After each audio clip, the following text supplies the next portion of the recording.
लिए class 10th math.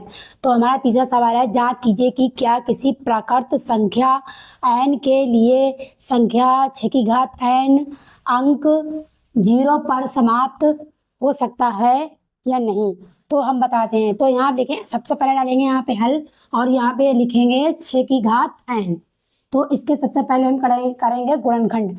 तो यहाँ पे करके दिखाते हैं। 6 का गुणनखंड 2 से करेंगे, 2 3 6 और 3 से करेंगे, 3 एकम 3। तो आपको हम ये भी बताना चाहते हैं कि प्राकृत संख्या क्या होती हैं। प्राकृत संख्या हमारी 1 से शुरू होती हैं, 1 2 3 4 5 6 और अनंत तक होती हैं। ठीक है, तो इसे हम प्राकृत संख्या कहते हैं।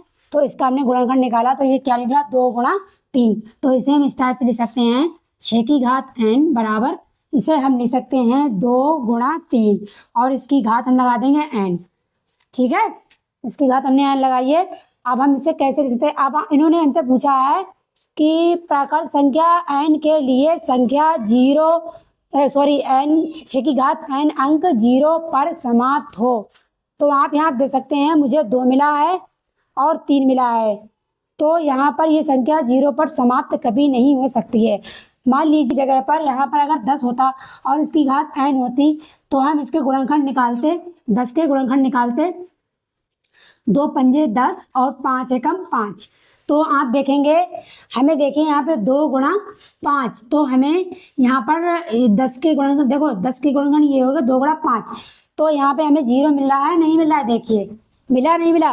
तो यानी कि ये हमारी 0 जो संख्या जो है, प्राकृत संख्या जो है वो 0 पर समाप्त हो रही है। लेकिन यहाँ पे हमारा 6 नहीं समाप्त हो सकता है। 6 जो है कभी भी 0 पर समाप्त नहीं हो सकता, उसके गुणनखंड।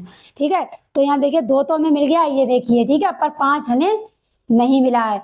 तो ये हमारी कभी भी 0 पर समाप्त नहीं हो सकती है।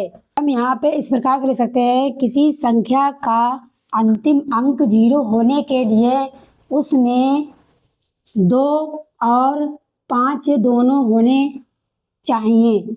क्योंकि 10, अब 10 का गुणनखंड करेंगे तो उसमें 2 गुणा 5 मुझे मिल रहे हैं और इसका अंतिम अंक आप देख सकते हैं, यहाँ पर मेरे 0 है। ठीक है, 0 है, लेकिन 6 की घात n में 2 तो है पर 5 नहीं है, इसलिए 6 की घात n का अंतिम अंक 0 कभी नहीं हो सकता।